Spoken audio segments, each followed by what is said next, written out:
Drop it.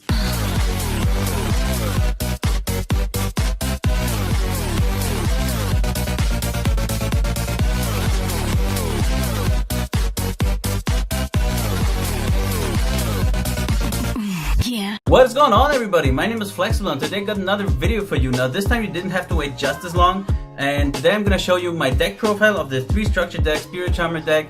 I didn't have too much time to look into it and to like understand the playstyle and stuff, but at the same time it's a pretty simple deck. It's also a pretty low powered deck, I want to say. So there's not too much to it, but I'm still gonna explain like my thought process behind getting to the ratios and stuff. Now obviously here are the 3 tokens, just to show them off real quick. Pretty cool, pretty cool. Now the side deck I'm gonna go to later, but first let me get into the main deck profile. Now in terms of the Charmer Girls, I'm playing 2 Win, I'm playing 2 Asa, I'm playing 1 Hida, and I'm playing 1 Area. The ratios have been kind of weird because I didn't exactly know what the optimal ratios are in terms of Charmer Girls and also in terms of the familiars. So I'm gonna show them real quick, and then later on I'm gonna go into more detail on how I exactly came to those ratios. So let's just keep going for a second. In terms of familiars, I'm playing 3 what do you call it in English? Nefarious Archfiend, and also I'm playing 2 of the retrained ones, so the Earth retrained familiars, and then I'm playing 1 of each of the other ones, so 1 Gigabyte, 1 Inari Fire, 1 Ranryu.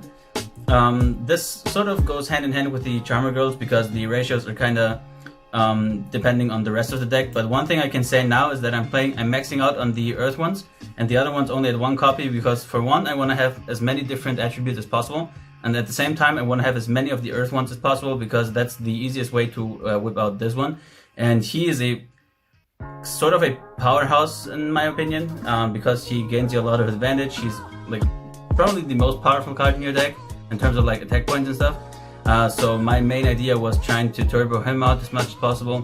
Therefore you would need as many Earth monsters as possible. So that's the logic behind this one. So the next card I want to talk about is the Fairy Tail Luna.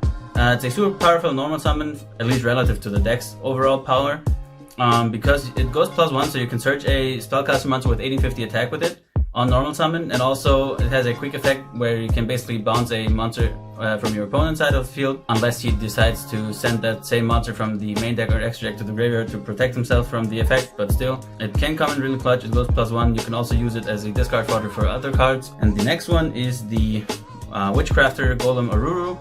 Because it offers great protection. It's the biggest monster in the deck. Now I mentioned that the Earth retrained familiar is the strongest one.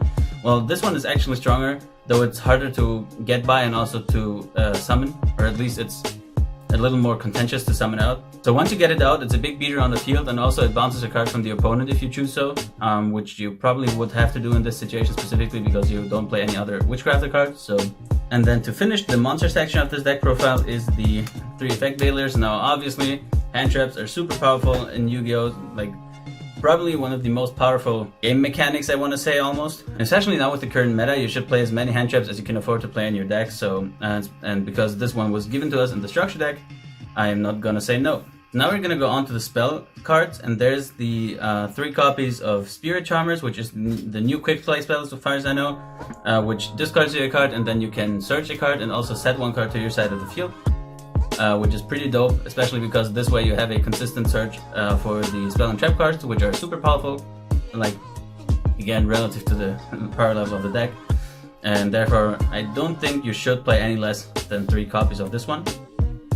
And then there's the other spell card, which is the Awakening of the Possessed, which not only protects your monsters from being destroyed by card effects, it also pushes their attack values, and then it also draws you a card once you special summon or normal summon a spellcaster monster with 1850 attack. This is absolutely a powerhouse and definitely one of the main targets for any searching effect in this deck. And then I play 2 of the field spell and 1 terraforming. Now I don't really think this field spell does enough to warrant a 3 copies and 1 terraforming slot in the deck, but playing 3 copies of it with terraforming, also thinning out your deck a little bit, sounds good enough. It negates the first monster effect that would resolve on your opponent's turn, or from your opponent.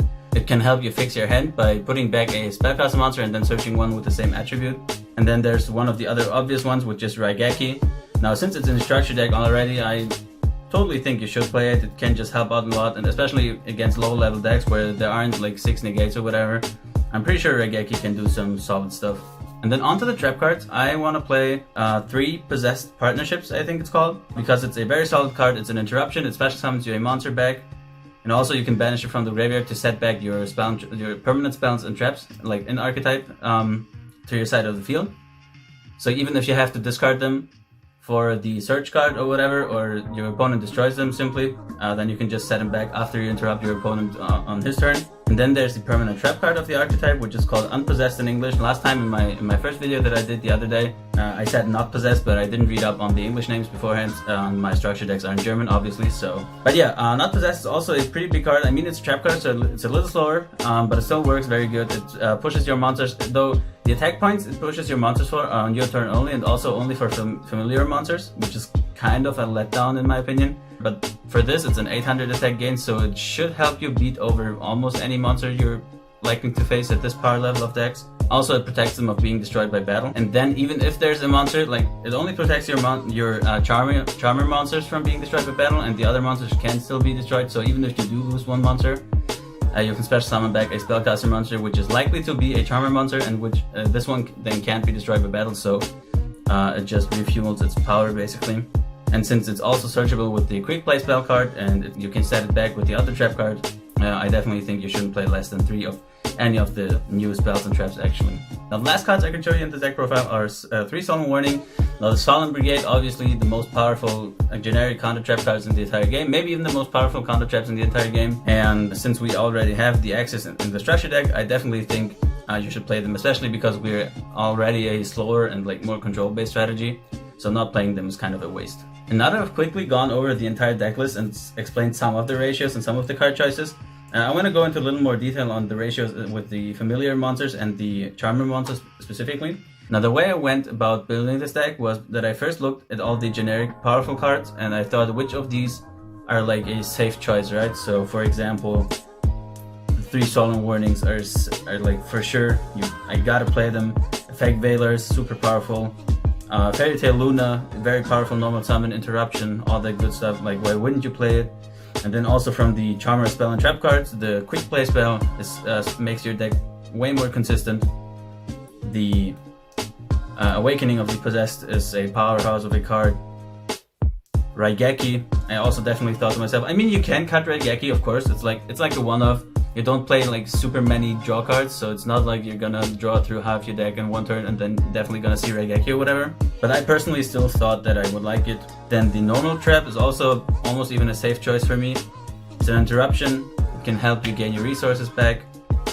Then alongside the spells and trap cards, I would also, well, you could play 2 of Unpossessed, I guess. But it also helps you generate resources, so if you're really lacking some monsters, like honestly I haven't, so the thing is I haven't even played a lot of duels with it. I haven't played any duels with it, I've just done some test hands and stuff. But so far I haven't been missing any monsters really. So if I really notice this, then maybe I might cut the Unpossessed to 2, and maybe some other spells and traps too, maybe the field spell or whatever. But yeah, as long as that doesn't happen to me personally, I'm probably gonna keep it this way. And also, the field spell, as I explained before, is pretty solid. Playing 3 of it is probably a little overkill, especially with like 4 copies with the terraforming. So I took 1 of those out, thinning out the deck with the terraforming. And then also, since I mentioned it gives a lot of protection, it bounces a monster, it's super powerful on the field, I definitely also think you should play 3 Aruru, especially because it's not searchable. I mean, with the other ones, you could argue that you only need 2 of the permanent trap cards because you can search it out with multiple cards actually. But this one you can't, and also it's a very great card, so I would definitely keep it at 3. So as you can see, I went kind of backwards with the deck building. Instead of going through the in-archetype cards first, I went through the generic cards and like the quote-unquote must-include cards first. And now I know how much space I have left in my deck, and now I can make it fit accordingly. So right now that's 28 cards, if I haven't miscounted. This should be 28 cards. And now optimally I would have a 40 card deck, but obviously this is not like the most important thing, so I was thinking like 12 to 15 cards maybe. How would I do it? And then I decided I would play 2 instead of 3 of the Retrain Familiar Earth one. Because you don't have to open it, you can special summon from the deck, and therefore I didn't feel the need to play 3 of them. Also, summoning him is also kind of convoluted, so you don't have access to him all the time. and opening him or drawing into him too often might not even be helpful. But having 1 or 2 of him in the deck and summoning him out, you could even argue maybe to play 1 of him and 1 of the other ones, though I like his effect the most, so I chose playing him twice. But for him to work as efficiently as possible, I definitely think you need to play 3 of the Earth ones, because for his summoning, special summoning effect, you need a spellcaster monster and an Earth monster. Now, while you could use the Earth spellcaster monster instead of like this one, it's way easier to summon out a spellcaster monster and this one than a spellcaster monster and the Earth spellcaster. So it makes sense for me to play 3 of him. And then just to have as many different attributes as possible, I play 1 of each, so I don't lose out on too much deck space, but also I don't lose out on any of the attributes. And then in the end, I kind of had the same logic with the spellcaster monsters. Now I do play 2 of the Earth ones, sort of for the same reason as as I played 3 of the Earth familiar, though I don't want to play the 3, that's a little too much. And also I have access to different spellcasters. So I don't need as much of them as I need of the familiars. So 2 Earth ones and then 2 winds. Wind is just my favorite one. At this point, I also just was thinking about the attributes, so I'm playing 1 of these 2 each, and then 2 winds and 2 osses. And this I'm just doing for the amount of attributes and also for these field spell, for example, because you have to switch them out. So if I, for example, if I play too many of one attribute in the spellcasters, I might not be able to search out the familiars with the field spell, something like that. So that's why I went with these choices specifically. As I said, I just like wind the most. At this point, it doesn't really matter. You could play 2 of these, 2 of area, 2 Hidas or whatever. It doesn't really matter. But I didn't want to make the deck too full, because at this point it's a 42 card deck. And before that, I even took out some, I played 2 areas, I think. But yeah, I'm pretty sure this is a solid lineup.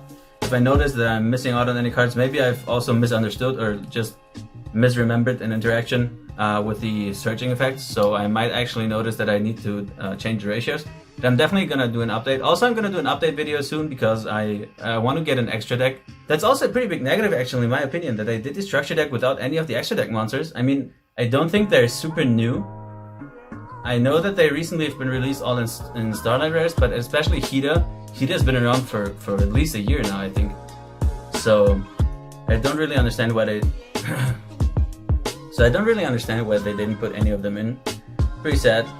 But also the rank 4 potential is pretty big, especially with the familiar ones all being level 4 and being special summoned out for free, essentially.